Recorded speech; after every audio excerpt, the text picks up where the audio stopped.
হ্যাঁ আমি অসম আৰক্ষীয়ে ডিজিপি আছে আমি অলৰেডি সিদ্ধান্ত লৈছো যে এটা এসআইটি হ'ব যোনে গোটেই কেছখিনি মনিটৰ কৰিব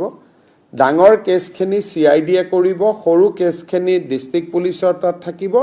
আৰু ওভাৰঅল গোটেই মেটাৰটো ইনকাম টেক্স আৰু ইডিক দিম আৰু এটা সময়ত যদি প্ৰয়োজন হয় যে নহয় তো সিবিআই কো দিব লাগে আমি সিবিআই কো দিব পাৰিম ইয়াত কোনো আমাৰ ফালৰ পৰা কোনো তাত দাবী কৰাৰ প্ৰয়োজন নহয় এমাহ ডেৰ মাহৰ পিছত পৰিবেশটো চাই যদি আমি ভাবো যে ই এটা বহুত ডাঙৰ জটিল কেছ আমাৰ কাৰণে দিগদাৰ তেতিয়ালে আমি তাক সিবিআইক পঠাই দিম কিন্তু বৰ্তমান ইতিমধ্যে অসম আৰক্ষীয়ে ইডি আৰু ইনকাম টেক্সক অলৰেডি বিশ্বাসত লৈছে So Assam government is willing to hand over the case even to CBI after initial investigation. হ্যাঁ আমি অসম আৰক্ষীয়ে ডিজিপি আছে আমি অলৰেডি সিদ্ধান্ত লৈছো যে এটা এসআইটি হ'ব যোনে গোটেই কেছখিনি মনিটৰ কৰিব ডাঙৰ কেছখিনি সিআইডিয়ে কৰিব সৰু কেছখিনি ডিস্ট্ৰিক্ট পুলিচৰ তাত থাকিব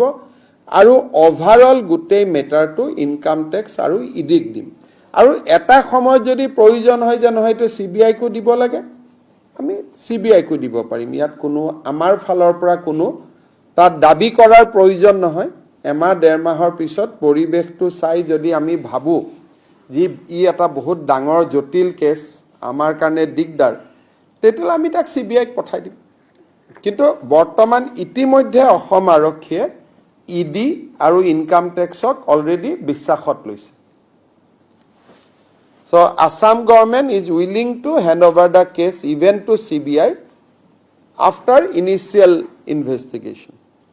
হ্যাঁ আমি অসম আৰক্ষীয়ে ডিজিপি আছে আমি অলৰেডি সিদ্ধান্ত লৈছো যে এটা এসআইটি হ'ব যোনে গোটেই কেছখিনি মনিটৰ কৰিব ডাঙৰ কেছখিনি সিআইডিয়ে কৰিব সৰু কেছখিনি ডিস্ট্ৰিক্ট পুলিচৰ তাত থাকিব আৰু ওভাৰঅল গোটেই মেটাৰটো ইনকাম টেক্স আৰু ইডিক দিম আৰু এটা সময়ত যদি প্ৰয়োজন হয় যে নহয় তো সিবিআই কো দিব লাগে আমি সিবিআই কো দিব পাৰিম ইয়াত কোনো আমাৰ ফালৰ পৰা কোনো তাত দাবী কৰাৰ প্ৰয়োজন নহয় এমাহ ডেৰ মাহৰ পিছত পৰিবেশটো চাই যদি আমি ভাবো যে ই এটা বহুত ডাঙৰ জটিল কেছ আমাৰ কাৰণে দিগদাৰ তেতিয়ালে আমি তাক সিবিআইক পঠাই দিম কিন্তু বৰ্তমান ইতিমধ্যে অসম আৰক্ষীয়ে ইডি আৰু ইনকাম টেক্সক অলৰেডি বিশ্বাসত লৈছে So Assam government is willing to hand over the case even to CBI after initial investigation.